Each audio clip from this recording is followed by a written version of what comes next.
Sure why it's on there.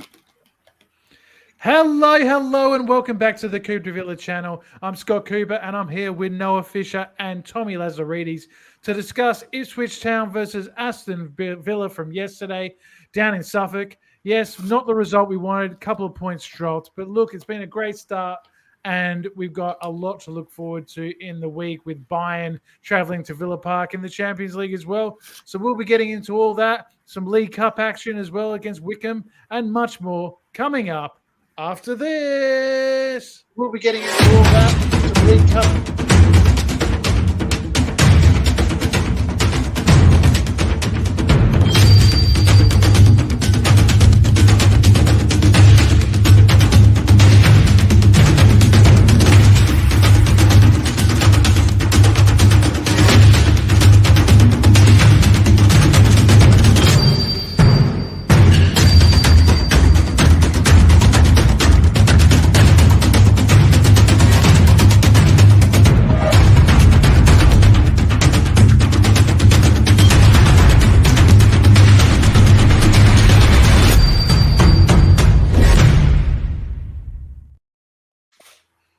And welcome back to Cooper Villa Live.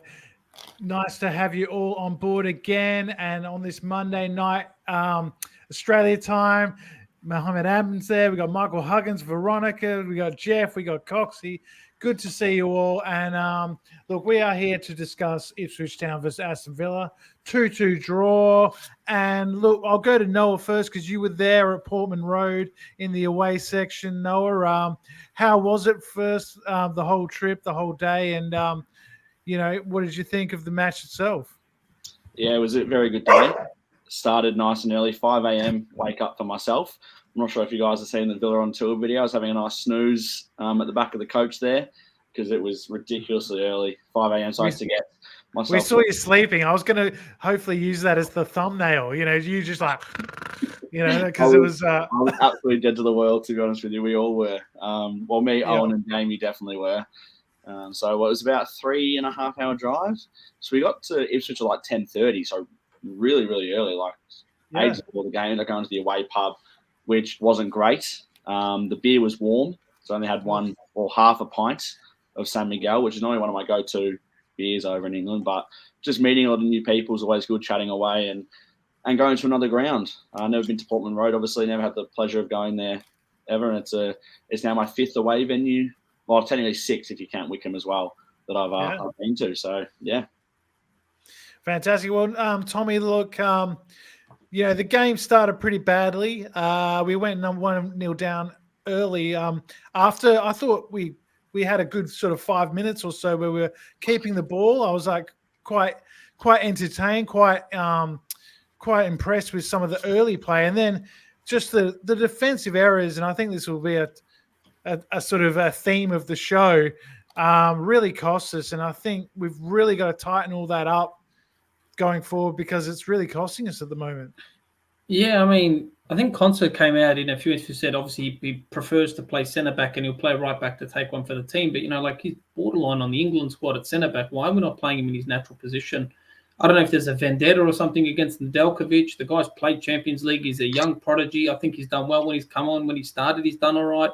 I think he would have actually dominated. He would have done really well against Ipswich, right? These should be the teams that we throw him in the mix, right? And don't know if Bogard was on the bench, but I don't know. Like Carlos, just for me, just doesn't cut the mustard at a starting level. Maybe in some cup games, like he doesn't even jump for headers. I know someone said it in comments, and I've actually paid more attention to it. He'll just try and outmuscle someone, and if not, then he'll just tug a shirt. And I don't know. I do like a comment that I read. It said he looks like a retired football player or player ready for retirement, and it's true. Like we're definitely not going to recoup the money that we spent on him, but.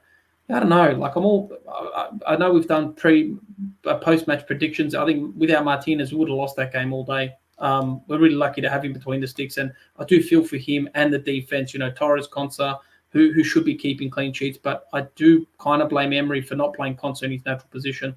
I think we could have kept a clean sheet if he was in his natural position. Yes, I think I think this wasn't one of Emery's best games by far, and I think we'll get into that. But I just wanted to focus on the goal because there was a litany of mistakes there. Noah, there was we had probably 3 or 4 chances to clear the ball. Konsa, Anana, both had chances to clear the ball. And then I also thought not Emi Martinez's best moment, especially in a game where he did make some great saves and saved us, especially with those 2 saves in quick succession in the first half a bit later. But, not the strongest of hand. And, he did it against Arsenal as well when the Thomas Partey shot went in that, he's letting a couple sort of squirm through him lately. Yeah, I mean, as much as I don't want to blame Emmy, because I think, as you said, about 3 or 4 chances to clear it, and it was a very powerful shot from Liam Delap. He's a very good player, obviously come from Man City Academy, was good at Hull last season championship, so he obviously would be very disappointed with that he didn't save it, but it comes down to Onana, who didn't clear it, who was not the best in the first half, but I thought he was very good in the second half. Correct. Monster again didn't clear it very well. There was so many times we had a chance to just bomb it out and reset. We just didn't seem to want to do it. And then it bounced in the wrong spot and just bang shot. Obviously, I know that people might say Martinez could have saved it, but if you look at the quality of saves he had, he definitely went at 100%. And it just unluckily went in. Like, it just triggered into the side, landing off the hand. Like, what more can he have done? Look, maybe he could have had a stronger hand. I think he was upset with that one. But, over the whole match, he had a good match. He made some good saves. I'm not blaming him. Obviously, the mistakes by Onana and Konsa were the bigger mistakes leading up to the goal. And I think, as Mohamed Adam has touched on here, he also, Konsa had a big mistake for the second goal that we'll get to later. But look, I think we can take some positives from this match, and I'm about to get into what I'm talking about. Is okay, last season I think we would have lost this match 2-0, 3-0, and it would have been a real kick in the nuts, right? But we did respond in this game. We came back, we showed a bit of fight, and we played quite well in that first half overall, apart from giving up the goal and the mistake there. I had flashbacks to Nottingham Forest last season at the start of the game, because loud crowd, promoted team coming at us hard, a lot of energy, a lot of pace. And we went 1-0 down early in that game last season, and we never recovered at all. Whereas this game, we did show some fight. We scored 2 lovely goals. One was a bit of a howler from them, and that's the Rodgers equaliser. But I thought Ollie and Rodgers had some great little interplay leading up to it, and it was a lovely finish. So that makes it 1. And then Bailey, taking someone on the outside and crossing with his right foot, and there was a peach of a cross for Ollie Watkins, who makes it 2-1. And at that point, I was thinking, here we go, we're going to see this game out. And going into halftime, Tommy, I was reasonably happy. Yeah, I was obviously buzzing. I thought we were going to come out and batter him second half. Emery normally makes his changes early on into the second. I do think this game was calling for the likes of a Barkley. I wouldn't say that Barkley and that came on too late. I don't think Buendia offered much, but Barkley should have come on at halftime. I don't know if it was Tielemans or whoever it is, but we needed that composure in midfield all of a sudden. I think we lacked it, and we left it too late. It was very congested in that midfield, and I think Duncan made a good comment here about Ramsey. Yes, this is because he comes in off that left-hand side and goes into the midfield, and against a team like Ipswich that push up on us, and it's quite compact in there. They're not sitting back, right? They're not sitting on the edge of their edge of their box. They're trying to, push that line forward. It gets so congested that he really becomes kind of another midfielder. Yeah, and he doesn't become effective. And there was so many times in the game that we did have a transition. We won the ball back, and the ball went to Ramsey. He did a couple of nice little turns and broke into space, and he just sort of passes the ball back, starts again. I don't know. Ramsey maybe 2 years ago was going forward and getting the ball in the box or having a shot. I'm not seeing that from him. You look at a Rodgers, right? He'll go through 6 and you lose it. It is what it is. But I'd rather lose it where their goalkeeper is than in the middle of the ground. So Rodgers, that confidence needs to permeate across the entire team. Why are we fearing to take players on? I did see Duncan's comment saying, I can eat myself. It sounds weird. Duncan's comment saying, well, maybe we haven't replaced Bailey. I know we signed some talent. I don't think Philogene really has shown me much since he's come on. I know the little cameos, but shouldn't he be roaring with confidence? He was lightning and blitzing at Hull. I know that Emery football may not suit him, but take a couple of risks, man. Well, it was good to see him back, and I think he's an important player for us, and I think he'll, improve as he gets more games, and I was quite happy to see him, but he didn't really affect the game when he came on and lost the ball a couple of times in key areas, but he wasn't the only one, and I just think maybe we have a few too many players that are a bit the same, Rogers, Ramsey, Buendia when he comes on, maybe like Ollie Watkins even, it does seem like we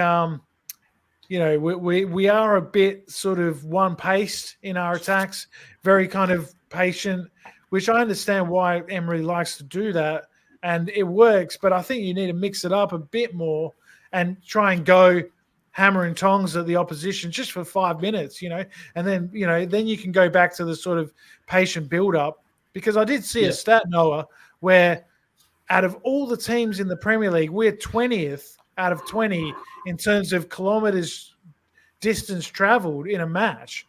And that's not a good stat, Yeah, there was... Sorry, go on, Scott.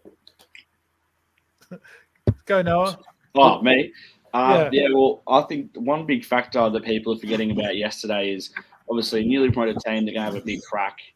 Anyway, we're now one of the sides that teams are fearing to play.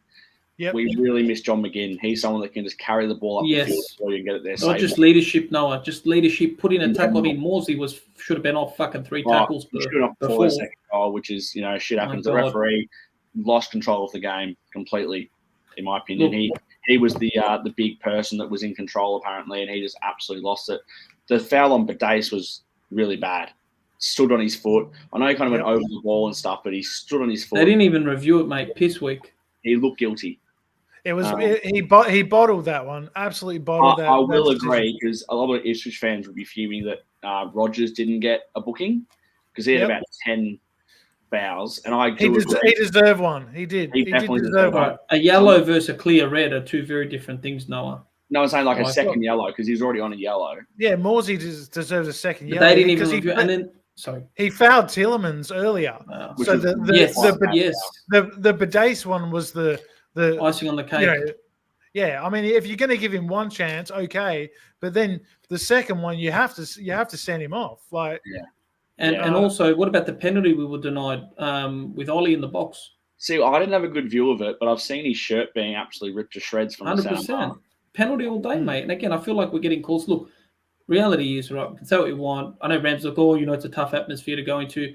We should be battering this side. We're not Villa last year. We should have been level first, second on goal difference. We should have battered them, right? I know we've done our predictions. I always do the ludicrous ones. We should have won this game clear. I mean, you look at their squad, you look at ours, you look at our bench that's returned.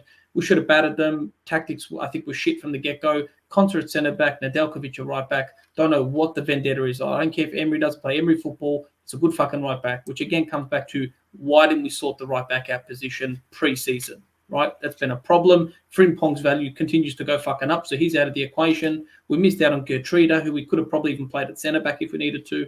I just feel like a key signing that we've all shouted for wasn't made, and it's cost us today. And the one thing that Nedeljkovic has got, which like maybe no one else in that back four has got, is genuine pace, frightening pace. So you can play a Concert and a Carlos maybe when you've got someone like him on the cover. Because did you see what Van der Ven, what's his name, did for Tottenham yesterday? Oh, that was incredible. He ran from centre back and crossed it in because he's quick. He went past like 4 or 5 players, and he also like had a few moments where he came from absolutely nowhere and cleared the ball when it looked like Garnacho. There was one where he looked like he was in. I mean, that pace, when you play the 3 centre backs, the hybrid, you need that pace. You can't have. That's why we need Matson as well. Matson, I agree. Why didn't he start? Like, he ripped it that other game, and then it's like Digne comes back. That would kill his confidence. I wouldn't be surprised if he asked to leave halfway through. Digne, I can't believe Digne didn't take that free kick. Like that was one of the most frustrating moments of the season because when Dia took it, I know. I'm just like, he's our free kick taker. Yeah. It's a great position. I don't care if it's a left foot, right foot. He can score from both sides. We've seen it with Digne, right? He's a great free kick taker. And Buendia has hardly played. Like, I agree. It's his first touch of the match. Like, he's coming off the bench to do that. Like, and he's an ex-Norwich player at Ipswich. He's not fucking Beckham coming in prime form, like. And see where the ball went. I'm like, that just summed it up. I already felt like I felt like it wasn't even going to be on target from the get-go. From that spot of the ground, though, obviously being there, it was a very, very heavy wind to the way we were going as well.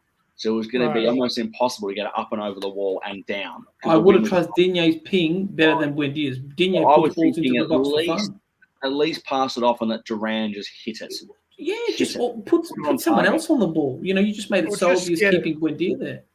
Get it on target at least, like not a little floaty thing trying to, pass it into the top corner. It was just that was just really frustrating. I also, the referee was, frustrating, and Emery, I think this is probably one of his worst games as manager. He got the subs wrong, Scott, in my opinion. He got the lineup wrong. He got the lineup wrong from the get-go. And he got the philosophy wrong, because in that second half, you're not telling me that it wasn't him that said, "Look, we're 2-1 up, pass the ball around. Let's think about buying on Wednesday night.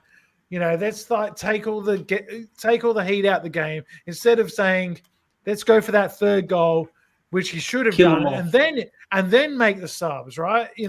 Because Ipswich were coming at us. They needed a goal. They're an attacking team. McKenna's done a really good job for them, and they played really well. And if anyone deserved to win that game, it was them, not us. 100%. Right? I think we got out easy. No, we did. Yeah, we did. And again, credit to Ipswich, and also credit to their fans, because that was one of the loudest atmospheres I've been in. Like, they were extremely loud. Mate, and I think Villa's a huge result, and they drew with Fulham too, right? And Fulham are an informed side, by the way. They haven't lost in 4 now. Yeah, they've only lost to Liverpool and Man City. They haven't lost in 5, I think. 5 or 4, yeah, maybe that. 4, yeah. 4 draws now. Should have won, man. I think they've got a good chance of staying up. And this might end up to be a better point at the end of the season when we look at Ipswich and they're in sort of 13th or something. They're not a relegation fodder sort of side, but still, I agree with you, Tommy. When you're 2-1 up at halftime, you've got 15th. You've got to kind of find a way to just use your dominant players. Bring on Duran. I don't know. Bring on Barkley, like you said earlier. Taking off Rodgers for me was a killer. I agree. I think he was injured, wasn't he? Yes, he got a little knock. Noah, they did say he got a little knock. A hamstring tightness. He walked off grabbing something, wasn't it? Balls. Ramsey for me, I love JJ. He's one of our own. He was not up to it yesterday. And I can't believe there were glimpses where he turns in the middle of the ground and he just goes with it. But then it's just nothing. It's unproductive. Cut back. They just scored the second. He had that unreal chance to hit the target at least to put us potentially 3-2 up and blaze it over the bar. That was a big one. That was a big miss. And when that's the only he scores that. But as we were talking about earlier, it took the equalizer for us to start having shots, because Barkley had a shot after that. That was a good save from the keeper. JJ had his shot. We had the free kick, but that all came after they equalised, and it's too late. We got only 15 minutes to go. I agree. You look at young boys. We had, like, if Duran's offside goal was counted,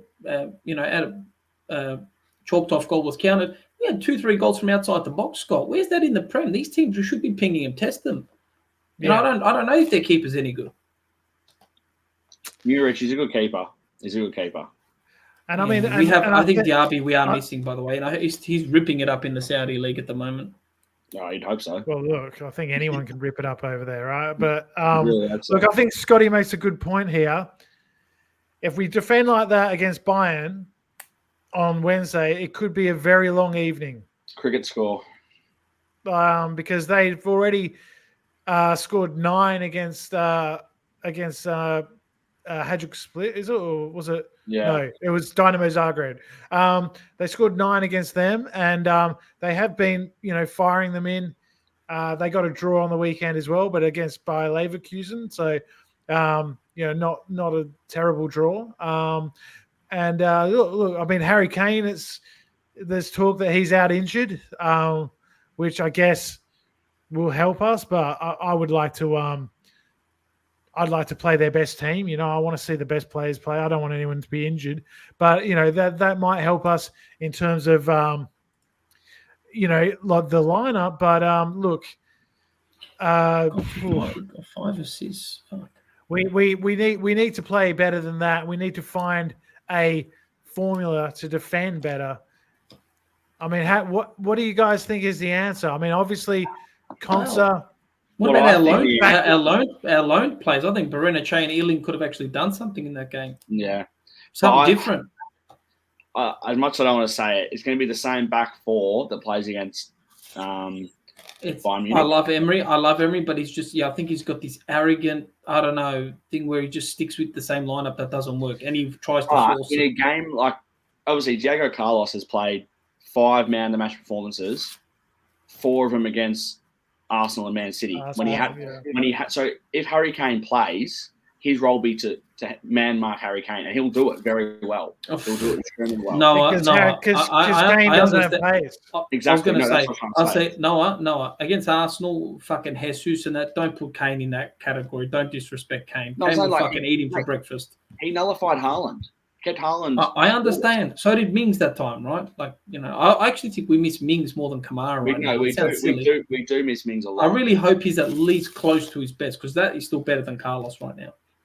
Well, we heard that him and Kamara are going to play in the under-21s next week. Noah, I hear that you're going to that match, so you'll have to give us a rundown of how they're looking, and if they're, I guess the plan is after the next international break, they're going to be brought back into the playing squad. So, I think Kamara is a big one for us in terms of just shielding that back four. Sensing danger, filling gaps, because there was that opportunity in the first half where we were so open when that Delap just ran through the middle. That's the one where Emmy makes a great save with his foot. But it was like you could drive a semi-trailer truck through that gap in the middle. I couldn't believe it. Honestly, that was like the sort of defending you've been seeing from like West Ham and teams like that this season where it was awful. And if that had been a goal, I would have literally probably broken something in my living room at that moment because that's not what I expect. That's something we would be doing to teams. You know what I mean? Exactly. I expect Emery to be a guy that is defense first, kind of structure, shape, this and then, moving forward from a solid block. But at the moment, we're scoring goals, but we are also shipping quite a few. We're leaking a lot. And what I was thinking at the game yesterday, Calvin Phillips, right? He played very well. He is Ipswich Town's Ross Barkley of last season. Why couldn't we go after Calvin Phillips on a free? I'm all for Onana, great signing. Why didn't we just take a chance with Phillips? What would he go for? I guess he hasn't. I guess he take a loan with option to buy. I don't know, but he played very well yesterday, and geez, he had a great shot. That one was fizzing into the top corner. I liked him when he played for Leeds, but he hadn't played well for a long time. So no, but he played very well yesterday. He played very well. I think I'd rather what we've got, to be honest, right now. But look. I guess the question is also why didn't we sign a right back? We've got Madsen who can't play, where he's coming off the bench. We've got Moreno who's been sent out on loan to Nottingham Forest, and he just kept Salah quiet in a recent game, played a man of the match performance. Agreed. And we bought another left back who was more expensive than Frimpong, mind you. Go figure. And we've got we've got 2 right backs. One's injured, and the other one's capable, doesn't play. And yeah, exactly. He isn't playing. Was he that bad against Wickham? I thought he was one of our Nedeljkovic. Yeah, I thought he was okay. Yeah, but again, it's a different standard, isn't it? Playing in the Carabao Cup, we just against Wickham, no one shot out to me like they should be starting. No one took the game by the scruff of the neck and said, "Let me start." That's the only thing. I'm surprised we didn't bring in someone like a Phillips. I know Onana as well, but some of the Everton commentary, they said he has the occasional blinder, gets on the score sheet, does a couple tackles, but then he goes a bit anonymous throughout the game. And I do feel he started like a house on fire, but he does go patchy throughout the game. Onana was fantastic yesterday, though, especially in that second half. First half, he was questionable, Noah. Yeah, I agree. He's a $50 million player, right? But, he's not a guy we've signed from fucking second division Spain, right? You have expectation with that price tag. Yeah, for sure. Yeah, actually, it'd be nice. Yeah, if we get Phillips, that wouldn't be bad either, right? But I'd like to see Baranachea given a go. I mean, I think our midfield stocks are fine. I just think the mixture is a bit weird. I think the fact that we don't really have the right spot for Ramsey yet. I think Bailey is a huge miss when he's not in his top form. Because he gives us that width. He gives us something a bit different. He's someone who actually takes people on. And when he did take the fullback on and got the cross in, old school, wing play, centre forward play, we created a great goal. And Ollie is an old school centre forward. He's a presence in the box. He's good in the air, makes good runs, gets in behind, and we need to play to that instead of this sort of tiki taka. Pass, go to one side. It doesn't work. And that's the thing. I'm like, what is our brand of football? What's the Villa brand that we bring? Is just the offside trap? Is that all? It's possession, isn't it? It's possession to the point where I think at times we shoot ourselves in the foot because we have players with pace. We have players with that are good on the break, and we've got energy. We've got a young side.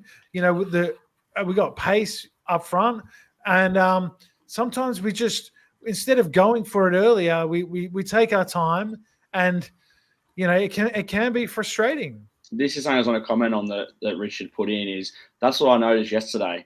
Is when we had a chance to break, we didn't, and when we did, fair play against Ipswich, they defended it well. There was that one time that Barker was about to play through Duran, and we would have scored if the pass got through. But again, they defended it extremely well. But especially in the first half, we just didn't want to take it on. We did Ramsey get the ball and hold it up and just not go. I just think we need to start Maatson. I love Digne. He's got such a good delivery. He's our free kick taker. I'm not saying anything against Digne. I do like him, but it's the genuine pace. Like Leon Bailey. Yeah, and Maatson can ping a ball too, by the way. Let's not forget that he has got a ping on him. What I'm saying about Leon Bailey, right, is he had 3 or 4 times he could have gone in and crossed on his right. He chose not to. The one time he did, we scored, but he didn't do it for the rest of the game. What did go for Sterling, as Scotty UK's comment? And he doesn't even cross on his left foot anymore. He used to do that. He used to do his little trick, cut back on his left and get the ball in the box. And you've got Ollie, who's a good header of the ball. You know, he is a good target man, and he's in form. He's probably he's on one of his streaks now. Exactly. He's like him and Rogers are probably. And Tillemans, carrying the guys team. Who are in form right now. Tillemans has been unbelievable. He's been really good. Yeah, Duncan and Scotty are talking about Sterling, and he probably would have started for us. I know he probably would have came with some high wages, but he's actually what we needed. Would have been a perfect replacement for DRB. Yeah.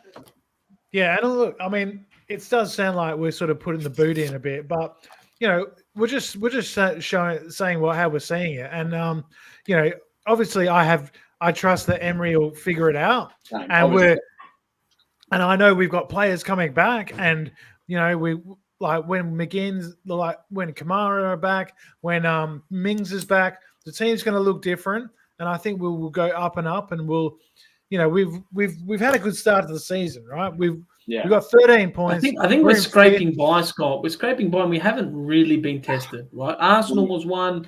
We had good patches, but unfortunately, we didn't walk away with the result. We've still got some good teams to come. One thing I'd say is that we're versing we've got a very dejected Man United coming up, which I'd take any day of the week right now.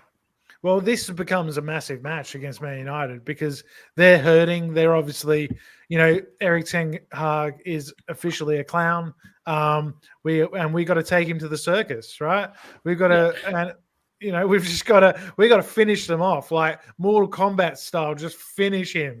Make sure we just completely destroy them because we don't want to give them a chance to sort of, we want to do what Tottenham did to them: score after 3 minutes, go at them, and then that's it. Completely. At home we will. 100% we'll go at them. Well, they're going to be obviously hope so. deflated. No Fernandez. I don't think his red card gets overturned. I thought it was they're obviously going to have a crack, but it was very high. It was very screwed very my fantasy draft points, bastard. Well, that's fine. That's fine. I had to lap in my fantasy draft, so sorry. Oh, yeah, you got Palmer apparently. I heard. I have Palmer as well. I do. How'd you get him, mate? Who'd you trade him for? He was my first pick in the draft. Oh, was he? Yeah. I didn't trade anyone for Palmer. And obviously Kobe Mainu went off injured as well for United. So that's two massive players for them out. How did Ugarte go for them? I know he started ahead of Casemiro. He looks like he looks a bit like a headless chicken. Like he's got good energy, but I think on the ball he's probably not that great, and I think that's why PSG got rid of him. This is an interesting one from Duncan. What do you guys think of that? Why are we not playing Concert there? Why do we just keep avoiding playing our best centre? I mean, why don't we just play fucking Ollie there? Like, I don't get it. We have a world-class centre back that we're not playing at centre back. Because I think I'm on the ball, but obviously Concert does play centre back. He's our best centre back. Play Kamara right back. Why is our best centre back not playing centre back? Yeah. Actually, I'm going to message Unai on Instagram as we speak. Do it. Do it. I will as we speak. I mean, he must. The only thing I can think of is he must not think that Nedeljkovic understands the system, the hybrid back four that turns into a back three when we've got the ball. He must not trust him in terms of knowing where to be and what I think. I agree with Mohammed Adam. Like, we need Kamara in the midfield in his best position. We need Konza in his best position.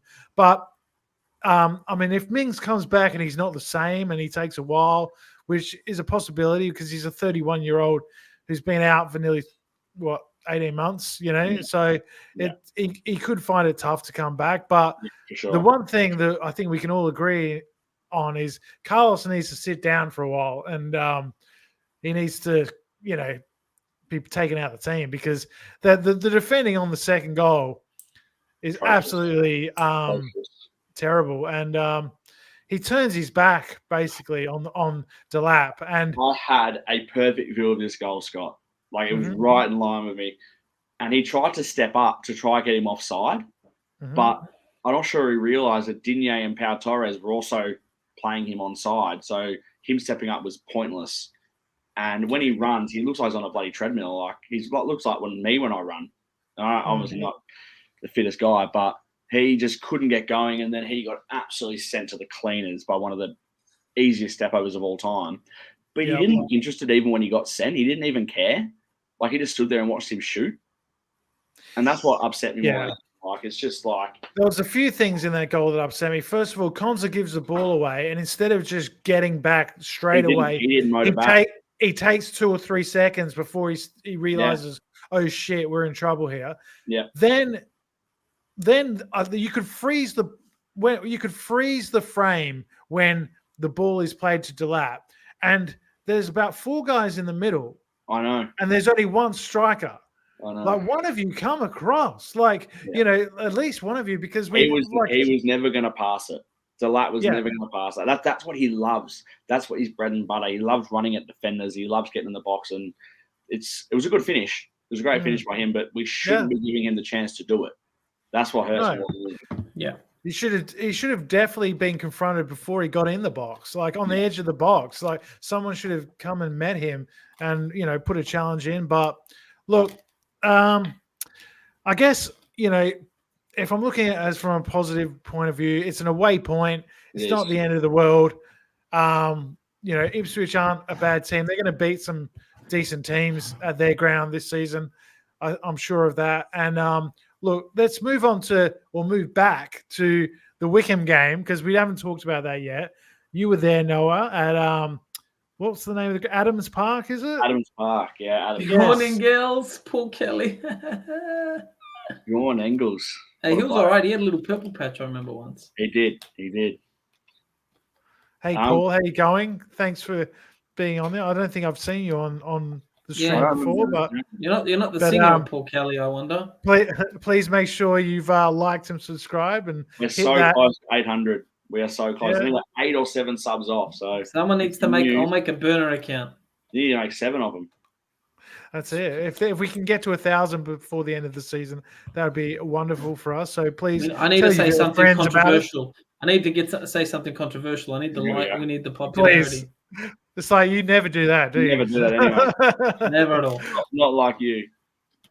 Well, how was the trip to Wickham?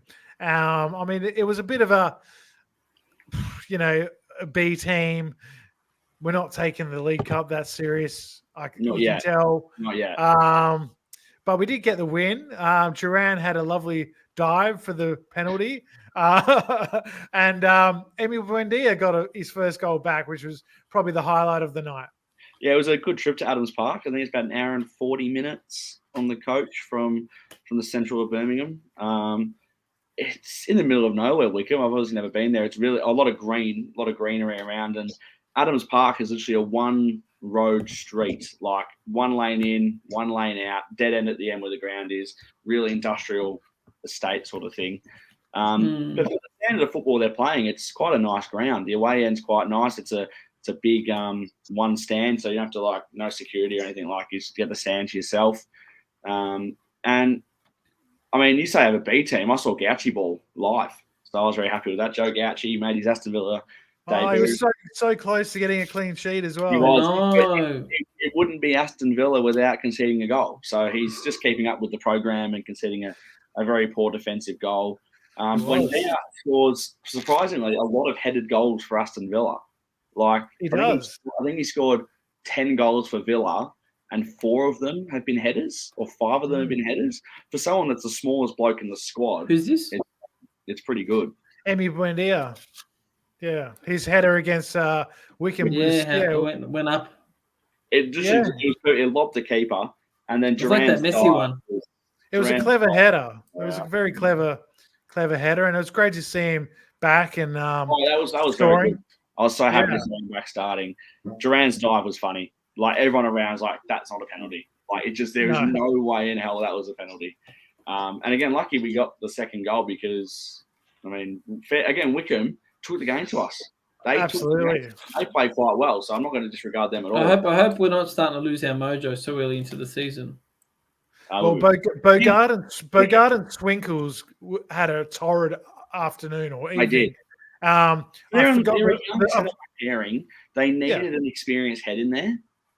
But we had Onana and Barkley, and Bailey and Duran and the back line though. So these guys that were running at them, I know they're League 1, League 2 footballers, right? But they're experienced footballers, and they know Bogart and Swinkles. First of all, never played senior football together. I know they played academy football and stuff at Villa together, on 21s and stuff. But playing against experienced older strikers is never easy when you're young like that. Agreed. So Gauchi did make a great save off the header. Yes. That kept us in it and kept us in the cup. So it's Crystal Palace in the next round at home. Home. And a good thing for the home supporters, Scott, they made an announcement at the end of last year because of the uproar for the cup ticket prices. The first game in the cup, either cup at Villa Park, would be capped at 25 quid. Well, that's nice of them because they have been completely taking advantage of the supporter base in lots of ways this season. I've been following Simon Lyons on Twitter. He's been very vocal about it and about the way. Is Chris Heck still alive? Has no one taken him out yet? Not yet. He's still going. I think he watches the podcast, Tommy. So you should probably, let him know how you feel. But what Chris Heck's doing, Scott, is, Tommy, you'll know, it's a real American thing. Up the ticket pricing, up the revenue through the tickets. Like tickets to the basketball, Tommy, they're through the roof, aren't they, in the NBA? Even in the nosebleeds, they're that expensive. So it's the American strategy, and that's what they're trying to do. And I think they'll realize after this season it's not going to work. And it's not America. It's very different, right? No, America is more commercial. football is pride, and it's for low-income earners. The football's all they have to go to on the weekend, I get right? what he was doing because that's all he knows. Like he did it at Philadelphia. But also, why not consult that? What's the ultra fans? If there's the Villa something called. Why not consult the key fans? I know. And also, the majority vote. They'll be like, look, we understand we need more revenue to compete and work something out with the fans. Don't just go and make a decision and be like, oh, don't expect backlash. Villa's a big club and we're a vocal club, and I think the fans are pissed, right? I can imagine. Yeah, they had a forum with him, I believe, a couple 15 years, Noah. 15 years, we're finally starting to taste success, but we can't afford it because it's maybe a bit out of our. There's a fucking global cost of living crisis going on as well. I know. It's like what little money you have. You want to take your kids, you want to take your grandkids to the football. It all starts to add up, Noah. And I was talking about that with some of the fans yesterday. Obviously, me being an opportunity that I could travel to England to go watch the Villa, and I feel quite blessed to be in that opportunity. But there are some diehard fans that are being priced out of their club, and they can't attend games. For me, the worst part was the disability section. These people can't even fucking walk. Right now, they've got to pay more. Yeah. I don't know. What little energy they can salvage to go watch the Villa is it's taken away from them. I don't know. If we get to that Bologna match and there's empty seats in the stadium, it's going to be really embarrassing for everyone involved. For a huge Champions League night at Villa Park, and the ground's only 80% full. And we see. I agree. I agree. Yeah, I can understand maybe Bayern, maybe Juventus being a bit more expensive, but Bologna, and they're way too expensive.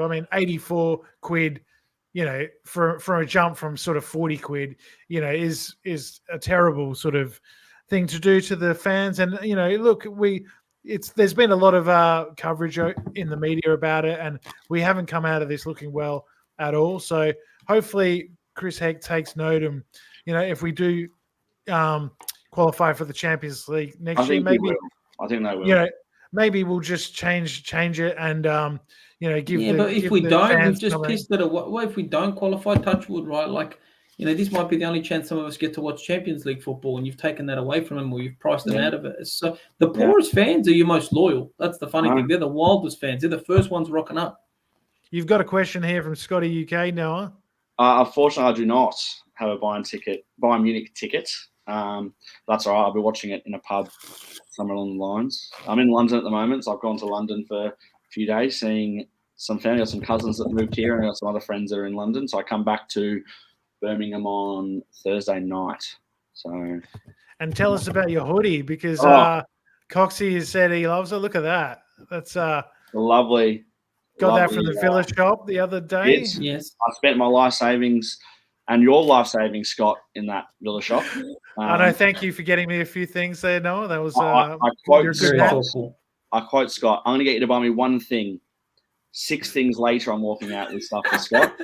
No, I just want you to come back safe. So you can give me my fucking Ollie shirt, you little prick. You've still got it in your car. And housekeeping was coming into the hotel. So you ordered a brass, Noah. I thought Scotty UK was saying you ordered a bra, Noah. I probably do need one too, to be honest with you. Mate. Yeah. Sell your rear, Noah, to get tickets. Do anything. I agree. I was looking at even hospitality, right? It would be unbelievable to go to hospitality once in a lifetime sort of Especially stuff. with the Bayern fans. It's like 500 quid, isn't it? Some of them are ridiculous. But look, I'll watch in the pub in London and chill out. How are they scanning tickets? Is it QR code? Yeah, it's all QR code. I think I can show some of my old ones. I wonder for the Bayern fans, if they rock up with their swastika tattoos, is that gonna do the job? So this is my one for Wolves. So there's the controversial. He's missed it, Scott. On the phone, you just tap it. Mine shaft. You just tap it near the reader. More like nine shaft, Scott. So, you don't want to hold that up to the thing. Someone will just that's take for Wolves. Ticket. Wolves gone. Okay. You can have this one if they want. Wolverhampton's gone, mate. So let's look forward to the Bayern game. What do you want to see? Firstly, it's going to be an amazing. Kane not on the starting lineup would be a great sight, to be honest. Yeah, that'd be good. But what do you want to see from Villa? Competitive changes. I don't think there'll be changes as much as I want there to be. If there was, I'd like Maatsen in. and obviously Nedeljkovic in. Yes. But I don't think there will be changes. I think Barkley starting would be just such an X factor in that game. I think he'd actually do really well, set the tempo. I don't see it because we need him more than ever. Because they've got, I think Madsen could play because on that side they've got Elise, who's been firing it up since he went from Crystal Palace. So I mean, I think Gmart here has summed it up. We needed some energy. We need some rhythm. But the atmosphere at Villa Park is going to be unbelievable again. So that will fire the guys up, as it always does. If Barkley, Madsen, and Nedeljkovic start, Konsa, Power right back, I think we're in with a sniff for even a draw. That would be a Konsa and Power. That was good. You said Konsa and Power at right back. And centre back. Sorry, right. So Konsa and Power at centre back. Yeah. Yuri, Anana, OG Barkley. Who's OG Barkley? The original gangster. Barkley. All right, okay. I'm like, who starts with O? Play Tielemans higher up? Yes. I don't know why Tielemans doesn't play higher up. Well, I mean, I think Rodgers has done a pretty good job in that sort of more advanced role. I wouldn't change him personally. I might bring Anana for Barkley. That's the only change in the midfield I'd do. And what, start JJ? No, I'd probably not start JJ. Yeah, but put Barkley in and push Yuri a bit further up. I'd move maybe Ollie out to the left and put Big Duran through the middle, and then. Get buying in the transfer mix all of a sudden for him. 100 million. That's it, because then we've got we can play a bit OG more Anunoby, KM Gart. That's a great call. OG Anunoby plays for the New York Knicks, I think. Yeah, from Toronto. I think he got traded, didn't he? Yeah. Yeah, he got traded. So yeah, good. That's it for RJ Barrett. Good one, KM Gart. He's a basketballer. There you go. Yeah. OG KM Gart.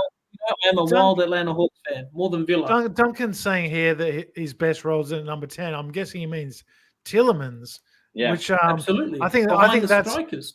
But he's been playing so well where he's been playing. But he also changed the game a lot when Barkley came on against Wolves and he had that freedom to go up. I think Barkley does less on defense. Yeah, I think there was something like he's actually so bad on defense. I think play Barkley a bit further up. Yeah. Well, we can't play everyone a bit further up. Or push Anana up and play Tielemans and Barkley together. Hey, dangerous. Okay. And what we should have gone in for Lukaku. By the way, we should have gone in for Lukaku, by the way.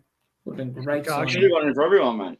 Well, hang on. Lukaku, Sterling's a Chelsea reject. Ooh, I mean, a lot of wages, but fucking that's what we need to compete. These are statement signings. Well, we got Duran and Watkins. We're still complaining about the same thing. We didn't solve the right back problem, and that left wing problem is still a problem area for us. JJ's not cutting the mustard. I agree with that. I think we could do with someone in that sort of left. Zaha even would have been a bit of X factor. I think we are missing Diaby a bit because Bailey is a bit hit and miss at times. He can get injured. He sort of floats in and out of games, and there's times where he needs to be taken out. And when we had Diaby coming off the bench, or when we had Bailey coming off the bench for Diaby, that was quite effective. They got a lot of goals between them two. So yeah, it's a shame, but I guess we had to sell him for FFP and sad reality of it. Yeah, well, look, should we get quickly onto the fantasy, Noah? Yeah, I think we got a new leader. There's also one more game to be played. Right. I'll get it up quickly, and then we can do some predictions as well. Yeah, because I know that I had a terrible week, so I am no longer the leader. I know that. I'm wildcarding, by the way. I've given up. Yeah, I got rid of Guardiola. He scored a goal. It's just like everyone who's been warm in Bomo from bloody Brentford. Everyone's like, he's not going to be as good without Tony. You could join the league. Like that might be. Send me the code. I need the code now. I have. Text me the code. Okay. Send it by pigeon. And for everyone that captained Cole Palmer, well done. I captained Haaland, so I was a little bit flat on that. Yeah, bad. I got the whole 8 points. I'll quickly share my screen on the fantasy if I can do it on my laptop. Not your porn screen, no. I'll change the window, mate. Come on. Range the window. All right, buddy. I'm not going to lie. The signal is so much clearer in the UK than it is here. Shut up. Because 5G is actually like proper. It's rampant there. Yeah, fuck all here, man. There we go. So who we got? Patrick Hill. Patrick Hill is top. He had a good week, 80 points so far. Harry Bingham, Lasagna. He's in the mix, Harry. Harry's up there. Yeah, so Owen had a decent week. Yeah, 67 is pretty good. I'm dropping. Oof. That's it's rough. That's rough, Noah. In the relegation zone. No, I'm not yet. I'm one spot in. So, but yeah, it's one of those things, isn't it? Yeah, it is one of those things. So should we get to predictions? Because we've got two games to get through. Bayern Munich on Wednesday night at Villa Park in the Champions League. What a night that's going to be. Oh, it's going to be a cracker. What's your predictions for that one, Noah? Well, I'll do Bayern and I'll do Man United as well. Okay. Bayern Munich. Do I think we're going to win? Probably not, unfortunately. I think it's going to be a really tough day. Would I take a draw? Absolutely. And I'm going to go a 1-1 draw. For Man United, I think we're going to blow them out of the park. Well, I say blow them out of the park. We're going to blow them out of the park. That's what I want to hear, mate. 3-1. I just think it'll be too good for them.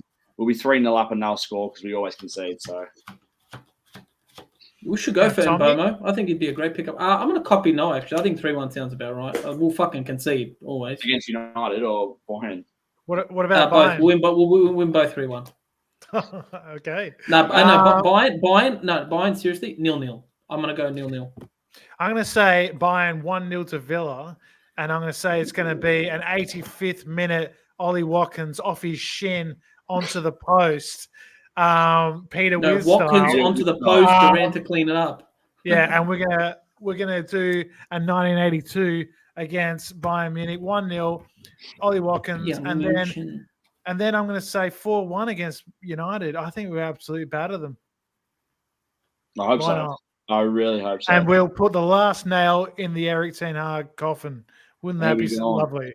And then, he'll go to international. When are both games? Is Bayern's in midweek? Wednesday night. Wednesday night. What time for us, Noah?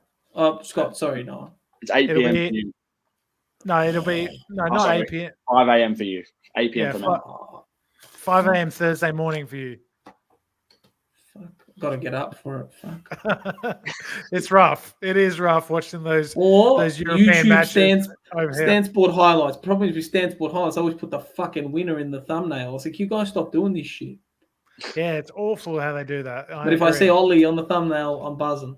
If we beat Bayern, if we beat Bayern, that would be. Mate. It's like shirt off, pants off, like mate. Just we could do a podcast time too, Scotty. Okay. Ollie Watkins for the Norm Smith. So I'm not talking footy. I'm not talking Aussie. How was the Aussie rules, Noah? The 5 a.m. get up to watch your team get absolutely spanked. How sad! You guys are actually official grand final chokers. Yeah, thanks, Tommy. Did you hear what they done to Longmire? So for those who don't follow the AFL Australian rules, Noah's team got ploughed in the final, and then after the final, the coach of Noah's team, Sydney Swans, he was forced to do a press conference, which is literally next door to the changing room of the opposition that won. So while they're singing and chanting, he's just there, and you can hear all the music and chanting in the back, and he's just doing this like grim interview. And kudos to John Longmire for actually like just sitting throughout all the questions. I would have got up and left. Yeah. Oh, it's you always got next year, Noah, and we've always exactly got that. Hey, you've got Villa to cheer you up, mate. Except last night, fucking tosses. So even better. All right. Well, thanks for all tuning in again to Coop de Villa on Live. Please like and subscribe, and we will see you after Bayern and Man United. So have a good week and up the Villa. Up the Villa. Let's go. Champions.